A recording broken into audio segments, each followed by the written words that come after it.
ഉസ്ലാംപട്ടി ഷൺമുഖം ഒരു അസക്ക് ഒരു നസക്ക് ഒരു മാമ എനിക്ക് കൊടുത്താ മാമ. എന്തുവാ മുറുക്കിട്ട് കഴിക്കുന്നില്ലേ മാമൻ? ഊർക്ക് കടിക്കുന്ന ഇതെന്താ സ്റ്റൈലാ അങ്ങനെയാ നോക്കുന്നേ. ഇവിടുത്തെ കാര്യങ്ങളൊക്കെ അറിയില്ല. മാമ വരാൻ ഒരുപാട് താമസിച്ചു. എന്റെ അളിയൻ മരിച്ചപ്പോ പോലും എനിക്ക് വരാൻ പറ്റില്ല. അച്ഛൻ മരിച്ചു പറയായിരുന്നു മാമ വരായിരുന്നു. ചേട്ടാ തീർക്കാൻ നീ എന്തോ പറയുന്നത്? ഞാൻ ഉസ്ലാംപട്ടിയിലെ വൻ കൊട്ടേഷൻ ടീമാണ് ഞാൻ. പിന്നെ ഞാൻ മോൺസ്റ്ററാണ്, ഗാങ്സ്റ്ററാണ്, അങ്ങനെ പിള്ളേരുള്ള ടീമാണ് ഞാൻ. അറിയാം എനിക്ക്. അപ്പൊ അതുപോലെ കൊട്ടേഷൻ ഉസ്ലാംപട്ടിയിലുണ്ട്. അത് കളഞ്ഞിട്ട് ഷൺമുഖത്തിന് ഓടി ഇങ്ങോട്ട് വരാൻ പറ്റത്തില്ല. പക്ഷെ വേറൊരു കാര്യം അറിയോ?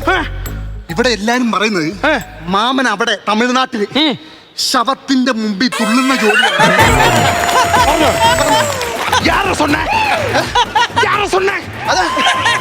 പുതിയായിട്ട് വന്നോ സൊണ്ണേ? ഇപ്പുറത്തിരുന്നോ സൊണ്ണേ? ഇപ്പുറത്തിരിക്കണോ സൊണ്ണേ?